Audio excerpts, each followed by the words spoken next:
കർത്താവായ യേശുവിനാൽ ഒത്തിരി സ്നേഹിക്കപ്പെടുന്നവരെ കർത്താവിൻ്റെ സ്നേഹം നിറയാൻ നമുക്ക് ആഗ്രഹിച്ച് പ്രാർത്ഥിക്കാം. സങ്കീർത്തനം 133:1 പറയുന്നു, സഹോദരർ ഏക മനസ്സായി ഒരുമിച്ച് വസിക്കുന്നത് എത്ര വിശിഷ്ടവും സന്തോഷപ്രദവുമാണ്. സഹോദരർ, ഒരമ്മയുടെ ഉദരത്തിൽ നിന്ന് പിറന്നു വീണ സഹോദരങ്ങൾ തമ്മിൽ പരസ്പരം പോരടിക്കുന്നു, കൊലപാതകങ്ങൾ നടക്കുന്നു, വസ്തുതർക്കങ്ങൾ ഉണ്ടാകുന്നു, പരസ്പരം വൈരാഗ്യത്തിൽ കഴിയുന്നു. ഇങ്ങനെ ഒരിക്കലും സംഭവിക്കാൻ പാടില്ല. ഇവിടെ ജാതിയോ മതമോ ഒന്നും വിഷയമല്ല. സഹോദരങ്ങൾ ഏക മനസ്സോടെ പരസ്പരം സ്നേഹിക്കുന്നവരായിട്ട് മാറണം. എന്തെങ്കിലും വിഷമങ്ങൾ സഹോദരങ്ങളുണ്ടെങ്കിൽ ക്ഷമിക്കണം.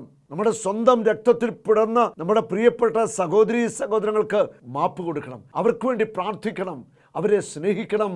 സഹോദരങ്ങൾ ഒറ്റ മനസ്സോടെ ആയിരിക്കുന്നത് ദൈവത്തിന് വളരെ പ്രീതികരമാണ്. നമുക്ക് അങ്ങനെ ആയിരിക്കാൻ ആത്മാർത്ഥമായിട്ട് പരിശ്രമിക്കാം.